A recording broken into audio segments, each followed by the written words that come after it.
ஒரு குற்றச்சாட்டும் ஒரு புகாரும் வந்து சூர்யா கொடுக்கல.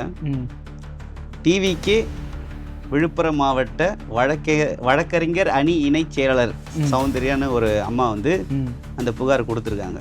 ஒரு குற்றவாளின்னு நிரூபிக்க காவல்துறை ஆதாரங்கள் கொடுத்தாலும் இது எதிர்த்தரப்பினரை வந்து கரெக்டாக அதை பேசி அதை நிரூபிக்கிற இடத்துல அரசு வழக்கறிஞர் தான் இருக்குது. அதுக்கு தனியாக ஒரு நல்ல ஸ்கில்லும் எக்ஸ்பீரியன்ஸும் இருந்தால் தானே நியமிக்க முடியும்.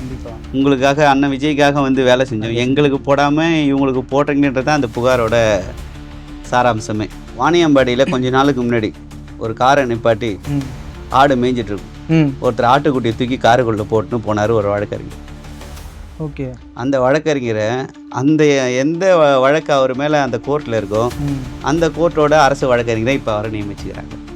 நீங்கள் புதுசாக வந்திருக்கீங்க, அதெல்லாம் அக்செப்ட் பண்ணிக்கிறோம். ஆனால் சில முக்கியமான நிர்வாகம்னு ஒன்று இருக்குது, அதெல்லாம் வந்து நீங்கள் சரிப்படுத்தியே ஆகணும். அதுக்கெல்லாம் 6 மாதம் டைம் கேட்கக்கூடாது. ஏன்னா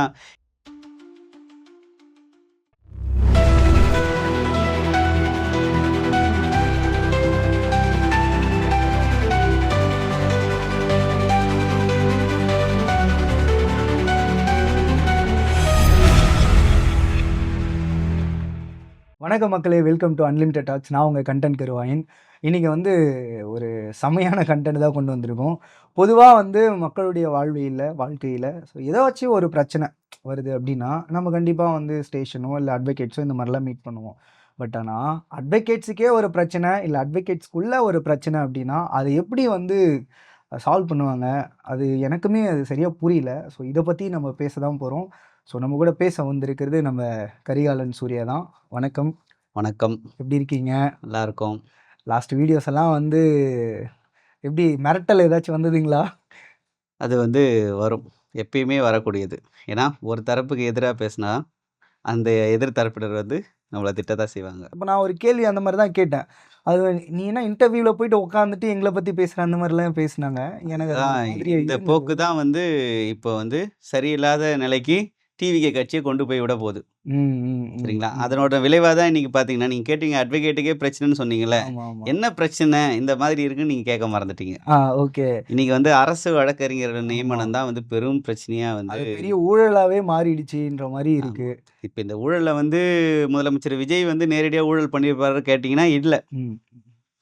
ஆனால் அதை தடுக்க வேண்டிய இடத்துல யார் இருக்காருன்னு பார்த்தீங்கன்னா, அவர் தான் முதல் அமைச்சர். அவர் தான் தடுத்துருக்கணும்.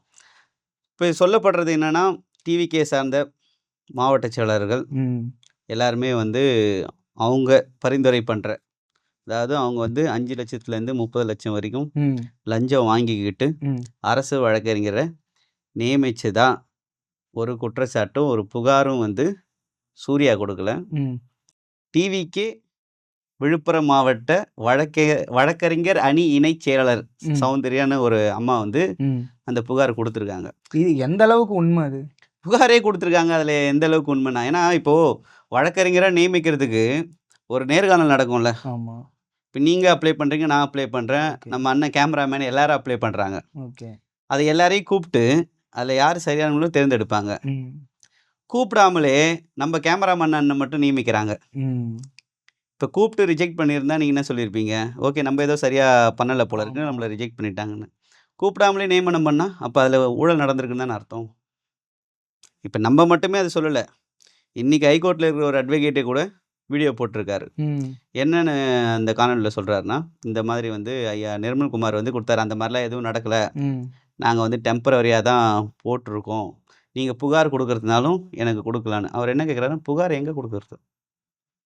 உங்களோட எண்ணு கொடுங்க, இல்லை மின்னஞ்சல் கொடுங்க, நான் ஆதாரத்தை கொடுக்குறேன்றார். புரியுதுங்களா? புரியுது. இப்போ இந்த அரசு வழக்கறிஞர் என்பது எவ்வளோ முக்கியமானது.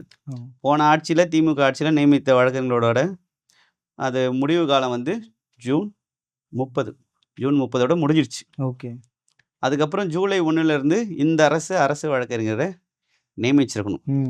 அதுலேயே தாமதம்.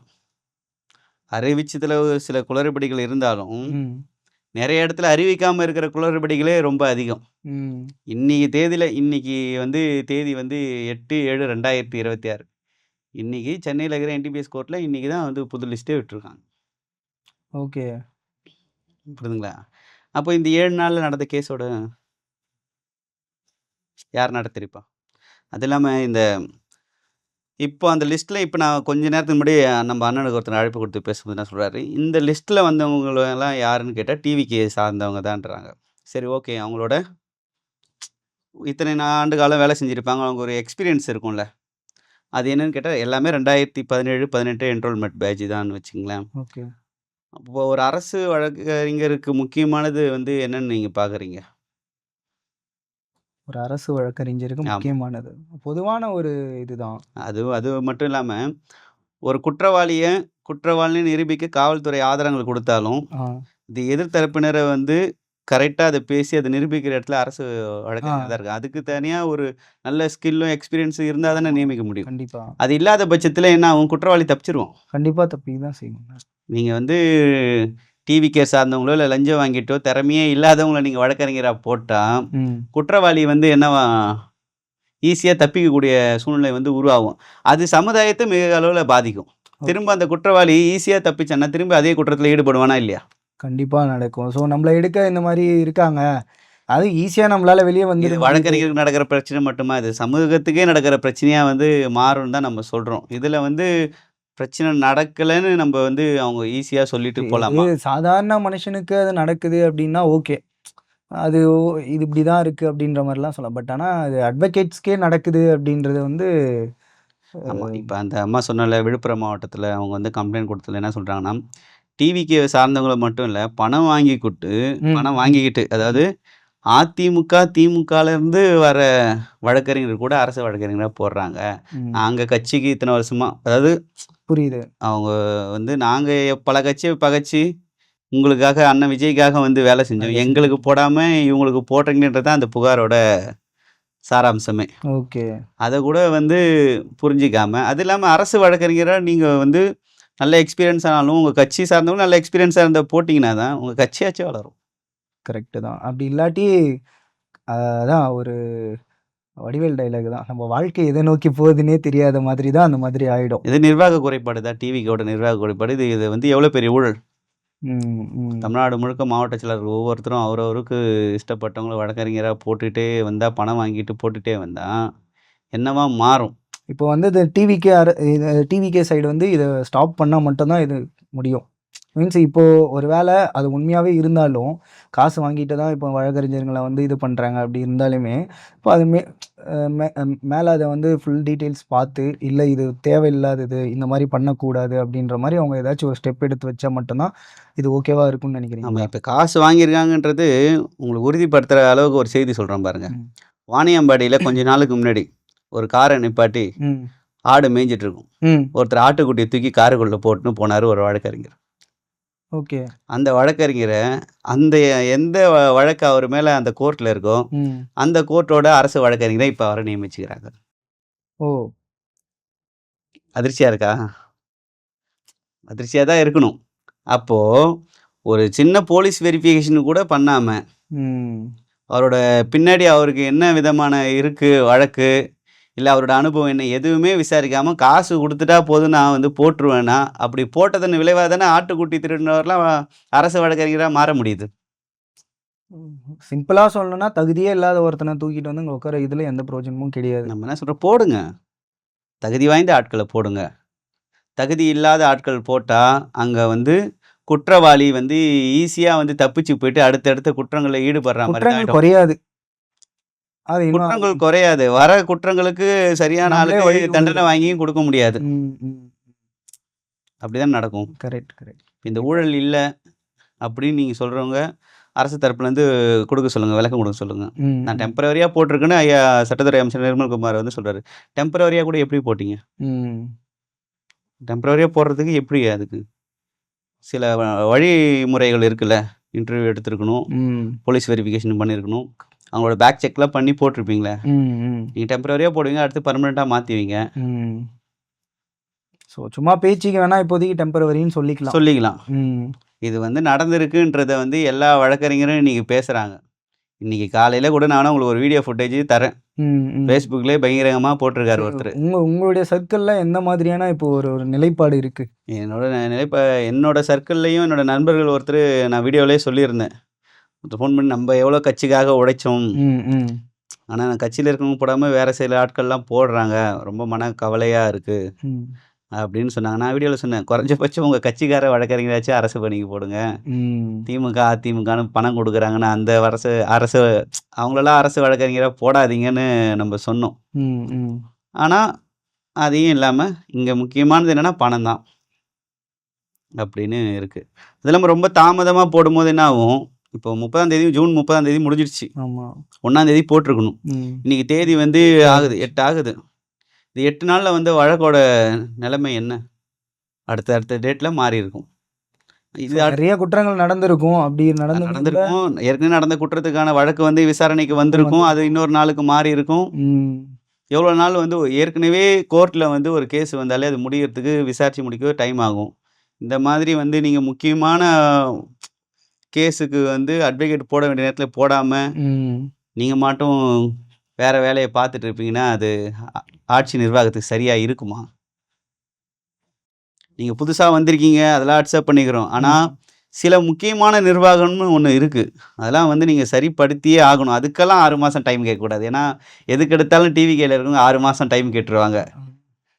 சரிங்களா? இதுக்கெல்லாம் 6 மாதம் டைம் கொடுக்க முடியாது. ஏன்னா ஜூன் 30ஓட இப்போ திமுக கவர்மெண்ட் போட்ட அட்வொகேட்டோட வேலை முடிஞ்சிடுச்சு. அடுத்து டிவிகே கவர்மெண்ட் தான் போட்டிருக்கணும். அதே முறையாக போடணுன்றது தான் நம்மளோட கோரிக்கை. ஏன்னா இது வந்து எல்லாரையும் பாதிக்கும் அப்படின்றத சொல்லிக்கிறேன். ஓகே. இப்போது இந்த மாதிரி ஒரு சூழல் நடந்திருக்கு. இது வந்து சிஎம் விஜய் அவருக்கு தெரிய வாய்ப்பில்லை அப்படின்ற மாதிரியும் இருக்குது. ஒருவேளை அவருக்கு தெரிஞ்சுது, ஸோ இதை பற்றி அவர் என்ன பேசுவார்னு நீங்கள் நினைக்கிறீங்க? ஸோ இந்த ஊழலில் யாரெல்லாம் இன்வால்வ் ஆகியிருப்பாங்கன்னு உங்களுடைய பார்வையில் எப்படி இருக்குது? ஆனால் வந்து இந்த காசு யாருக்கெல்லாம் போயிருக்குன்னு நீங்கள் நினைக்கிறீங்க? அதுதான் இல்லை, இது வந்து பொதுவாக வந்து ஊழல் பண்ணுறாங்க அப்படின்னா இந்த காசு வந்து கண்ணுக்கு தெரிஞ்சு இவங்களுக்கு தான் போயிருக்கும் அப்படின்ற ஒரு பேச்சுவார்த்தையில் இருக்கலாம். ஓகேவா? இப்போ இது யாருக்கு போயிருக்கும்னு நினைக்கிறீங்களே? அதே இப்போ பொதுவாக சொல்லப்படுறது என்னென்னா, இந்த பட்டியல் எல்லாருமே சமூக வலைதளங்கள் சொல்கிறது எல்லாருமே என்ன சொல்கிறாங்கன்னா, இந்த பட்டியலில் கொடுக்கப்பட்டவங்க எல்லாமே மாவட்ட செயலர் டிவிகேவோட மாவட்ட செயலருக்கு பரிந்துரை பேரில் தான் வந்து இந்த அரசு வழக்கறிஞர்கள் வந்து நியமிக்கப்பட்டதாக சொல்கிறாங்க. ஓகே. அப்போ அவங்க தான் அந்த பணத்தை வந்து வாங்கியிருப்பாங்க. அதையே தான் அவங்களும் வந்து அந்த டிவிகே சார்ந்த பெண்மணி அந்த புகார்லேயும் கொடுக்குறாங்க. சரிங்களா? மாவட்ட செயலர் தான் அது பண்ணியிருக்காங்கன்னு சொல்லிட்டு. அந்த மாவட்ட செயலரில் கண்ட்ரோலில் வச்சிருக்கிறது யாருன்னு பார்த்தீங்கன்னா, நம்ம அமைச்சர் நீர்வளத்துறை அமைச்சர் புஷி ஆனந்த் தான் வச்சிருக்காரு. எனக்கு தெரிஞ்சு ஓகே. நான் அதுதான் கேட்க வந்தேன். அவரோட கண்காணிப்பில் இருந்திருக்கலாம்னு தோணுது. அது இல்லாமல் இதை வந்து யார் தடுத்திருக்கணும் அப்படின்னு கேட்டால் முதலமைச்சர் விஜய் தான். ஏன்னா அவர் தான் வந்து முதல் நாளே சொல்லிட்டாரு. இப்போ அவர் காது கெட்டி இருக்கும்னு நினைக்கிறீங்களா? இதை எட்ட வைக்கிறதுக்காக தான் நம்ம இதை உட்காந்தே பேசிட்டு இருக்கோம். தொடர்ச்சியாக நம்ம இதை ஏன் பேசுகிறோன்னா, இது அவங்களுக்கு போய் சேரணும். ஊழல் செய்ய மாட்டான், ஆமாம், நாம செய்யவும் விட மாட்டோம் பார்த்தாச்சு இது அப்படின்னு சொல்லியாச்சு. மக்கள் பணத்தை தொட மாட்டோம், தொடவும் விட மாட்டோம், தொட்டவங்களையும் விட மாட்டோம் அப்படின்னு சொல்லியாச்சு. இப்போ மக்கள் பணத்தை சிஎம் சார் இதெல்லாம் பண்ணலை, ஆனால் உங்கள் கீழே இருக்கிறவங்க இதெல்லாம் பண்ணுறாங்களே, நீங்கள் செய்ய விட மாட்டேன்னு சொன்னீங்களே, நீங்கள் தானே இது செய்யணும் அப்படின்றத நம்மளோட இது வந்து கோரிக்கை. ஓகே. இது நீங்கள் செய்யலைன்னா இன்னொரு திமுக அதிமுக மாதிரி டிவிகே மாறிடாதா? கரெக்ட். ஏன்னா லஞ்சம் ஊழல் இல்லாத ஒரு புதிய மாற்றத்தை உருவாக்கணும்னு தான் டிவிகே ஆட்சியை வந்து மக்கள் வந்து அமைச்சிருக்காங்கன்னு சிஎம் விஜய் அவர்கள் வந்து சொல்லியிருக்காரு. நிறைய இடத்துல சொல்லியிருக்காரு. நாங்கள் லஞ்சத்தை தடுத்துனே வரணும்னு. இது வெளிப்படையாக வந்து நீங்கள் எந்த வழக்கறிஞர்கிட்ட கேட்டாலும் சொல்லுவாங்க. ஏன் வழக்கறிஞர்கள வீடியோ போட்டுட்டு இருக்காங்க. நான் வேணால் ஒரு வீடியோ ஃபுட்டேஜ் உங்களுக்கு தரேன், நீங்கள் முடிஞ்சால் வந்து அவர் பேசுனதை கூட அட்டாச் பண்ணி போடுங்க. என்ன அவர்கிட்ட வேணால் பர்மிஷன் வாங்கிட்டு தரணும். அது கூட பிரச்சனை இல்லை. ஏன்னா அவரே ஆல்ரெடி ஃபேஸ்புக்கில் தான் போட்டிருக்காரு, எல்லாரும் பார்த்துருக்காங்க, வேணால் போட்டுக்கலாம். அப்போ வெளிப்படையாக இது ஊழல்னு தெரிஞ்ச பிறகும் அரசு ஏன் அமைதி காக்குது? நீங்கள் உடனடியாக வந்து போர்க்கால அடிப்படையில் வந்து புதிய வழக்கறிஞர்களை நியமிக்கிறதுக்கோ, ஏற்கனவே நியமிச்சவங்க மேலே ஏதாவது புகார் இருந்தாலோ, சரிவர இல்லைனாலும் அவங்கள நீக்கிட்டு புதிய வழக்கறிஞரை நியமித்து சட்டம் தன் கடமையை செய்யணும், சமுதாயம் சரிவர போகணும், குற்றச்செயல்கள் நடக்காமல் ஏற்கனவே இருக்கிற குற்றவாளிகள் தண்டனை பெறணும்னா இதை உடனே அரசு வந்து சரி செஞ்சு ஆகணும் அப்படின்றது நம்மளோட மிகப்பெரிய கோரிக்கை. ஓகே. இப்போ உங்களுடைய வட்டாரங்களில் இந்த மாதிரி தான் அவங்களுடைய நிலைப்பாடு இருக்குமா? இது தமிழ்நாடு முழுக்க இருக்குதுன்னு தானே எல்லாரும் பேசிட்டு இருக்காங்க. இப்போ இதை வந்து சூர்யா சொல்லலை, டிஎம்கேல இருக்கவங்க சொல்லலை, ஏடிஎம்கேல இருக்கவங்க சொல்லலை, டிவிகேவை சார்ந்தவங்களே சொல்கிறாங்க. ம். அதுதான் சிக்கல். இப்போ நாங்கள் சொன்னால் கூட இது அவதூறு பரப்புறாங்கன்னு நீங்கள் சொல்லிட்டு போகலாம். உங்கள் கட்சி சார்ந்தவங்களே சொல்லும்போது கூட உங்கள் செவிகளில் எட்டாது, நாங்கள் அதை சரி பண்ண மாட்டோன்னு சொன்னால் ம். உங்கள் ஆட்சிக்கு தான் அவப்பெயர். இந்த அவப்பெயரை சம்பாதிக்கவா நீங்கள் வந்து ஆட்சி அமைச்சிங்க அப்படின்றத நீங்கள் தான் யோசிச்சுக்கணும். ம். ம். இதை சரி பண்ணுங்க. ஊழல் நடக்குது அப்படின்னா அது நடந்தது ஒரு பக்கம் இருந்தாலும் அது உடனடியாக சரி செய்யப்பட்டு அதில் ஈடுபட்டவங்களை வந்து தண்டிக்கிறதும் மிகப்பெரிய செயல்பாடு. அந்த செயல்பாடாச்சும் செய்யுங்கன்னு தான் சொல்கிறேன். நடந்துடுச்சு, ஓகே. அதை சரி பண்ணி உடனடியாக அதுக்கான ஆட்களை வந்து நீக்கிட்டு அதை முறைப்படுத்திட்டா ம். ம். அதுக்கப்புறம் நல்லா நல்லா இருக்கும்ல. போகும். அதையாச்சும் பண்ணுங்கன்னு தான் சொல்கிறோம். ம். நடந்ததே பேசிகிட்டு இருக்கேன், அப்போ நடக்கிறத இதையாச்சும் பண்ணுங்கன்னு தான் அரசுகிட்ட கோரிக்கை வைக்க முடியும். ம். ம். இதை வச்சு நீங்களுமே வந்து உங்கள் சைடுந்து வீடியோ போட்டிருக்கீங்களா? ஆமாம், இப்போ நம்ம இதுலேருந்து நம்ம வீடியோவை போட்டுட்டோம். ம். நம்ம நண்பர் ஒருத்தர் சொன்னார், எங்களுக்கு போடலை, இந்த மாதிரி வேறு வேறு ஆட்கள்லாம் போடுறாங்க, என்னால் பேச முடியாது, நீ பேசு. ஏன்னா அவங்களுக்கு இவ்வளோ நடந்தால் கட்சி விட்டு விலக மனசு இல்லாமல் தான் வந்து வேற ஆள்கிட்ட சொல்லி பேச சொல்கிறாங்க. இவ்வளோ உண்மையாக உங்கள் கட்சிக்கு இருக்கிறவங்கள அவங்களையாச்சும் பொறுப்பில் போடுறது இல்லையா ம். ம். அப்படின்னு தான் வந்து டிவி பார்த்து கேட்குறேன். ஏன்னா இவ்வளோ இவ்வளோ நடந்தும் அவங்க ஃபேஸை காட்டி வீடியோ போடாமல் நீங்கள் பேசுங்கன்னு சொல்கிறாங்கன்னா உங்கள் கட்சி மேலே எவ்வளோ விசுவாசமாக இருக்காங்க. ம். ம். அந்த மாதிரி ஆட்களை நல்ல எக்ஸ்பீரியன்ஸ் இருக்கிற ஆட்களாக பார்த்து போடணும்னு கேட்டுக்கிறேன். அவ்வளோதான் சொல்ல முடியும். அது ரொம்ப ஒரு பெயின்ஃபுல்லான ஒரு வேர்டு இல்லையா அவர் சொன்னது? ஆமாம், அவங்க சொன்னது அந்த அம்மா கம்ப்ளைண்ட் கொடுத்ததுலாம் அதன் விளைபாடு தான். ஓகே. அவங்களுக்கு ஒரு ஆடியோ ரெக்கார்ட் கூட ஆன்லைனில் ரிலீஸ் ஆகிருக்கு. ம். அது கேட்டால் கூட தெரியும். Okay bro. ஸோ இவ்வளோ நேரம் வந்து இதனுடைய விளைவுகள், இதனுடைய எல்லா தகவலையும் எங்கள் கூட சேர்ந்து நீங்கள் ஷேர் பண்ணிக்கிட்டீங்க. ரொம்ப நன்றி. ஸோ உங்களுடைய கோரிக்கைகள் எல்லாம் வந்து சிஎம் சாருக்கு அது கண்டிப்பாக போகும் நாங்கள் நம்புகிறோம். ஸோ எங்களுடைய சேனல் சார்பாகவும் கண்டிப்பாக நாங்கள் அதை நம்புகிறோம். ஓகேவா? ஸோ அடுத்து ஒரு அரசியலை பற்றி நம்ம பேசலாம். ஸோ ரொம்ப நன்றி. தேங்க்யூ. இப்போ இது கோரிக்கைன்றதை விட இது கட்டாயம் செய்யணுன்றது தான் நம்மளோட கருத்து. ஓகே மக்களே, அடுத்து ஒரு நல்ல தகவலோடு நான் உங்களை வந்து சந்திக்கிறேன். அது வரைக்கும் நன்றி, வணக்கம்.